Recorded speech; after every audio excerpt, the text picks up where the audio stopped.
name's Linda and I'm a private midwife working in Sutton Coldfield in the West Midlands. In this short video today, I'm going to be looking at the subject of colostrum harvesting.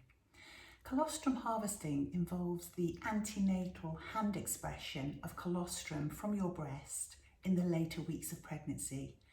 It has untold benefits to baby and also gives you real reassurance that after baby's born, if for whatever reason you can't establish that early latch, that you have a source of nutrition for baby until your milk comes in on the third day.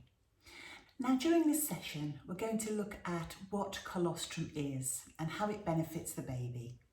We're also going to look at who would particularly benefit from antenatal hand expression of colostrum. We're going to look at the technique, how to store colostrum and how to use it once baby's born. And then I'm going to share with you a short clip of a recent client who practiced antenatal hand expression and colostrum harvesting. And I think the video speaks for itself in terms of how beneficial she found it. I've got so many of my clients that say without that colostrum that they collected antenatally, they really don't know what they've done in those early days where baby was trying to establish a latch at the breast and to try and work out the mechanics of breastfeeding. Babes are born with a very strong desire to suck, but they do sometimes need a little bit of assistance just getting that initial latch. So as I say, colostrum harvesting, really useful and something that as midwives we absolutely love. Now colostrum is described as liquid gold and it's produced as early as 12 to 18 weeks in pregnancy. Once baby's born, this fluid, this really precious fluid filled with antibodies and immune factors, is the sole source of nutrition to a breastfed baby until your mature milk comes in.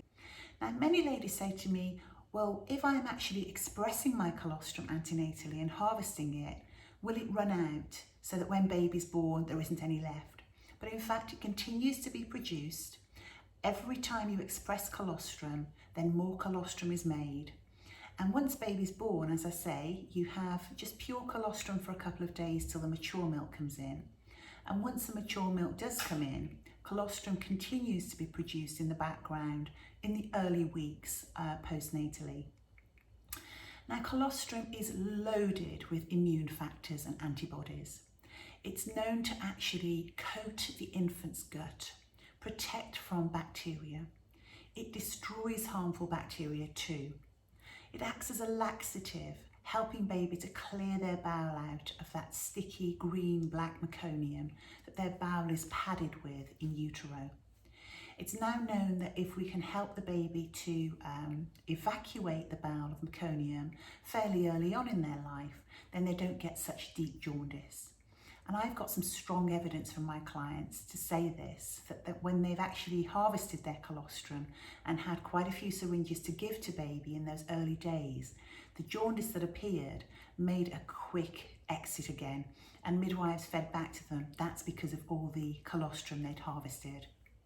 Now anybody can express colostrum, and in fact some of my clients, they have a go, they start off and for a couple of days they're ringing me saying, you know Linda, I can't get anything, I don't think there's any in there. Well yes there is. It's all about the technique and I'm going to talk to you about that in a few moments. There are situations where health professionals would recommend this even more strongly, and this is where if you have diabetes, whether it's gestational diabetes or type 1 or type 2 diabetes, then it would form part of your management plan in later pregnancy from around 36 weeks, and the hospital would provide you with the kit, with the syringes and full instructions. Such is the importance of colostrum to a baby born to a diabetic mother. It could be that they've been used to a slightly higher than average blood sugar whilst they're in your womb. And as such, they've been producing more of the hormone insulin to try and lower their blood sugar. Once they're born, they continue to produce that higher level of insulin and they don't need it anymore. And so what happens is their blood sugar can drop. And one of the fantastic ways to prevent this is to give some colostrum, which you've expressed antenatally and harvested, and you've got a good collection of in the freezer. Harvesting colostrum is also useful with a twin pregnancy because obviously you've got double the demand postnatally. So if you get yourself a good supply from 37 weeks into your freezer, then you've got that as backup should your babies be requiring additional comfort in the early days before your milk comes in. Antenatal hand expression of colostrum is also really helpful if your baby is known to have a cleft lip and or palate, because they're going to require some specialist feeding support postnatally, and so whilst the breastfeeding is becoming established, you have the backup of some syringes of colostrum in your freezer. If you're having a caesarean birth, it's a really great idea to have some antenatal colostrum gathered so that postnatally, while you're recovering and getting back on your feet, if you're finding the whole mechanics of latching baby to be a bit of a challenge, you've got that backup again of some colostrum in the freezer ready to feed baby with. Having said that, colostrum harvesting and antenatal hand expression of colostrum is for everyone. It literally is. There are some ladies that say, you know, Linda, I don't want to breastfeed, it's not for me, I'm going to formula feed my baby. But I'd like to give baby some colostrum for a couple of days because I know that it's such a precious fluid. In fact, it's known that there is nothing like colostrum. You can't buy it commercially. It's not included in formula milks. It's completely unique to the human body. And what better way to start baby off than giving them some of that precious colostrum, even if you are moving on to formula milk. Now, I recommend antenatal hand expression to all my clients. When you express colostrum antenatally, your body produces the hormone oxytocin, and this is known to have a softening and ripening effect on the neck of the womb. Antenatal hand expression and colostrum harvesting is also really useful if you've had pre-labour rupture of membranes where your waters have broken, but indeed you don't have any contraction surges. And so what I recommend to my clients in that case is to either do some nipple stimulation or to harvest some colostrum and really pick it up to several times a day. Because once you're doing that, the hormone oxytocin is produced, and this, along with a symphony of other hormones, can help your body move into natural labour. And I think this is a really good use of your time when you are waiting for natural labour to commence after your water's broken. It really is, I would say, something very helpful in the process to do some hand expression at that point. Again, if you've got a planned induction, I recommend highly to my clients doing either nipple stimulation or some hand expression for the reasons we've said, that along with other factors from both yourself and baby which lead to the onset of labour, we know that one of these is the production of oxytocin through hand expression. So it really is helping the whole process. I tend to find that when my clients do need to go for induction and they're in full agreement with this, that having done some colostrum harvesting, more often than not, when they get to the hospital and they have their initial assessment to see how ripe the neck of the womb is before the procedure, we often get some great feedback that the neck of the womb has really softened and shortened and sometimes started to open as well, which in my mind would make the whole induction process a lot more straightforward for you. So there's another really strong benefit. Now, one of the biggest benefits that I see of colostrum harvesting is for babies who are born, and midwives describe them as being mucousy. So that's very much a midwife word, a sort of mucousy baby. And as the baby comes down the birth canal and is born, their chest is compressed and decompressed just prior to the birth, and this should push any fluid out of their lungs because clearly they've been in a swimming pool for 9 months. However, you always get a little bit of residual fluid left over just in the back of their throat, and if you've had a caesarean birth, we tend to find that babies are even more mucousy because they haven't had that compression decompression of the chest. They've just been lifted out the sunroof. So as such, babies get this mucusiness where they sit there merrily blowing bubbles and handling it beautifully. And it takes babies sometimes about 24 hours to disperse that mucus and to spit it all up. A real skill with breastfeeding where babies have to sort of suck and breathe and swallow. And if they've got a mouthful of mucus, that can be disrupted and they're not as keen to latch. And in comes your colostrum, because we collect it, as I'll show you in a moment, in little 1 ml syringes. And once you've collected it, all you need to do is pop it just gently between baby's lips and depress the plunger on the syringe really slowly. And it's absorbed through the roof of baby's mouth. So we are then ensuring that baby is getting a source of nourishment and also all the other benefits that we mentioned earlier on. And don't worry if you've tried it and it doesn't work or it's not for you, because there's enough to feel guilty about when it comes to labour, birth and being a parent. However, do seek some support from your midwife, because midwives really are very keen on this. It has so many benefits, and as I say, to think that you've got lots of syringes of colostrum in your freezer before baby's born gives you that real reassurance. Now, another key time that I recommend colostrum harvesting to my clients is if they start to go over their due date. And this is a really valuable time to do some colostrum harvesting if you haven't already done some, because you're doing something very practical. It's a good distraction technique, but it's also softening and ripening the neck of the womb, as we mentioned. Gives you a focus, and really anything that stops you sort of thinking about, why hasn't baby come? Because once we start getting stressed about why baby hasn't arrived, that can have the opposite effect on putting the brakes on your labour. Now we're going to move on to the technique of colostrum harvesting. It might just be an interesting point just to start off with, to look at just how little baby's tummy is when they're born in the first 3 to 4 days after birth. And that's how big it is. Okay, absolutely tiny, probably about the same size as my thumbnail. It's a tiny, tiny little stomach. It doesn't take much filling. And this is why colostrum is absolutely phenomenal. So apart from having all those anti-infective agents, it's got proteins and fats and sugar. And it's not produced in huge volumes. It comes out literally drop by drop. But it's all the baby needs in those early days until the mature milk comes in. Now, before you start thinking about antenatal hand expression of colostrum, what sort of equipment do you need? Well, it's really, really straightforward. You don't need that much at all. In fact, what I recommend to my clients is they purchase some of these 1 ml syringes. So you can either get these, which are used in hospitals, and as I mentioned, some hospitals will give you a stock of these if they are supporting colostrum harvesting as part of your management plan. Or indeed, have a look at this little photograph here.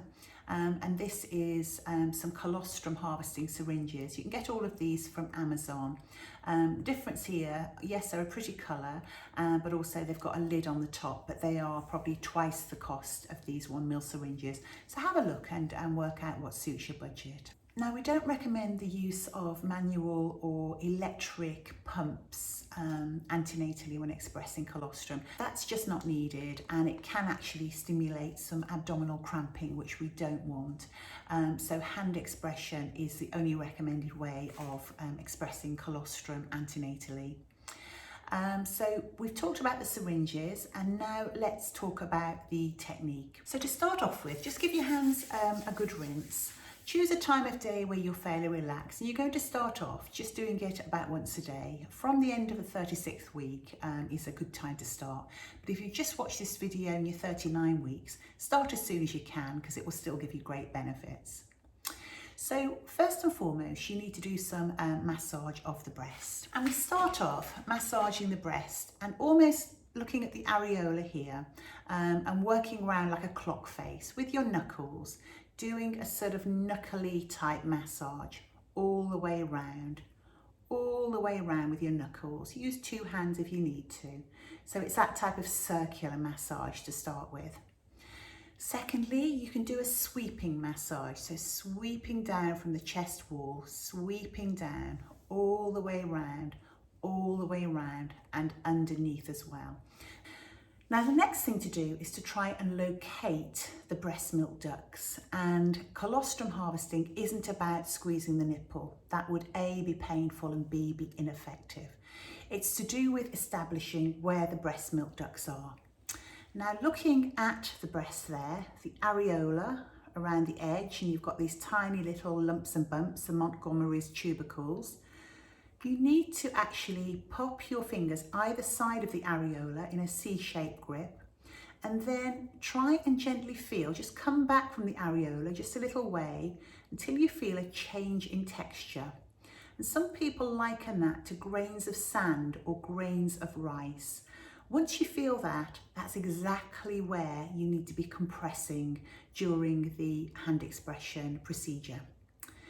Now, after you've massaged for a few minutes, okay, so you've done the circular massage and you've done the sweeping massage, the great thing to do then is to apply a source of heat to the breast. Some of my clients use a warm flannel and some of them use just a water bottle with a woolly cover on it. This is one of the major success factors to my clients. Using heat tends to revolutionize their whole colostrum harvesting experience. So you've done the massage, you've applied the heat, you've now got that lovely C grip, you've established where the milk ducts are because of the change in texture. And now what you do is press towards the chest wall, then compress forward. Press back to the chest wall and then compress forward. Move around, press, compress, press, compress. And almost like a clock face, move all the way around. Make sure you give equal stimulation to all the ducts individually. Press and compress. Now you notice I'm not sliding my fingers down because that will cause soreness, and I'm not tweaking the nipple to squeeze it, and I'm keeping my fingers as far as possible on the edge of the areola. Let's see it again. Press, compress, release.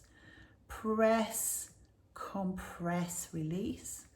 Press, compress, release. So get yourself a little rhythm going. Now to start off with, you might not see too much happening. So we do about 3 minutes on that side and then move to the other side 3 minutes again. So you've done your massage, you've warmed the breast, C grip, press, compress, release. Press, compress, release. 3 minutes on that side. Now come back to 2 minutes on this side and 2 minutes again. So it's 5 minutes each side, split into 2 sessions. Now on the second session, this is when ladies often see the colostrum start to appear. It starts off as tiny little droplets of clear fluid. This precious colostrum starts off clear. As it starts to increase over the next couple of days, you'll start to see the yellow, orange, liquid gold colour. Now, once you start to see some of the clear colostrum appearing, get your syringe and just hoover it up, literally hoover it up. And any little droplets, you might find this a little bit awkward, so you might want to get your partner involved. And then when you've got a little droplet in the end there, you want to try and store it so you don't have any air bubbles. So you might want to flick it, just flick it like that and get everything, sort of get all the air bubbles released.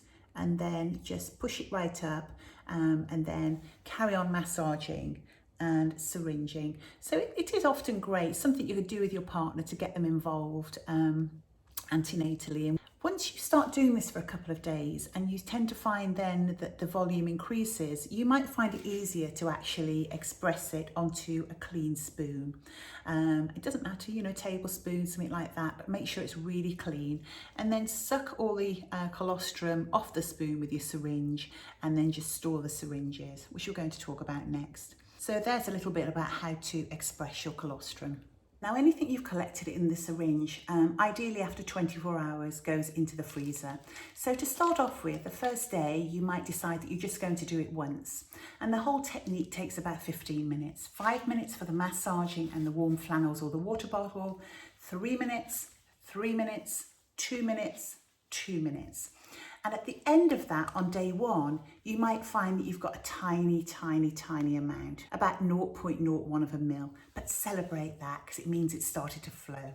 After 24 hours, if there's no more being collected in there, you need to pop it into its little paper case. I tend to date and time it, and then put it in a Tupperware box or a Ziploc bag and straight in the freezer.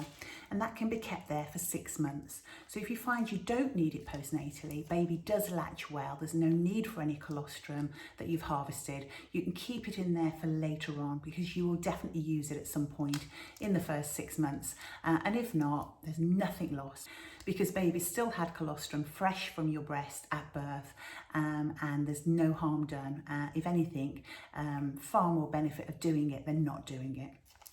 Now, as you start to pick up the pace, so I would say after a couple of days, increase to twice a day. And as you're approaching your due date, I'd actually be doing at least 3 times a day. So it does take a bit of commitment, but 15 minutes each time.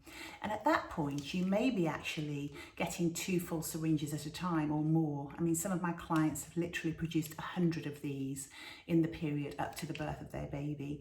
So remember, at the end of 24 hours, whatever is in there needs to be popped into the little packet again and then put into the freezer. So let's look now at the day of birth. So if you're having a home birth, great. You're in your own home, the colostrum safely in the freezer. If you should require it in that early period, going into hospital or a birth centre for a birth, then grab a handful again, put them into a bag with an ice block. When you get to the hospital, let the midwife know that you've got some harvested colostrum. They will be thrilled to bits. And again, after the birth, we initially attempt to get baby onto the breast. Great if they go on, but if they just need a little bit of time to come round from the birth, or if they're very mucousy, then we've got some colostrum, and again, we can defrost it quickly and give it to baby. As I mentioned earlier on, it's very, very straightforward. It's literally a matter of just popping this in between their lips, very slowly depressing the plunger on the syringe. And you see them licking their lips. So it's a very gentle procedure, and it's absorbed through the roof of their mouth. So that's absolutely wonderful. If they've got a mouthful of mucus, it doesn't get affected. And we know babies had all that protein, fat, sugars, all of the early sustenance to maintain their blood sugar, and all of those precious antibodies which give baby that first line of defence following birth. So we've covered quite a lot there, what colostrum is and why it would benefit baby postnatally, and how to express your colostrum. And now I'd like to end with a video of a client of mine that recently did some colostrum harvesting, and I think the video speaks for itself.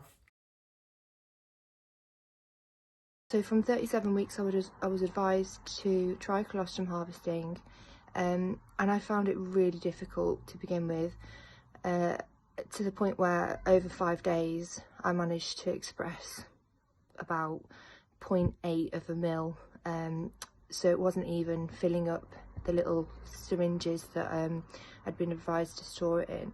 The advice was heat, so to try a hot water bottle on the boob and give it a really good massage. So after doing this for a couple of days, I started to notice that there was an increase in supply. I think probably after about 4 or 5 days, I was getting to the point where I was managing to fill up about 5 or 6 syringes a day. So, you know, that's kind of like 5 or 6 mil a day. And it got to the point just before my due date where I was able to fill up about 12 syringes a day.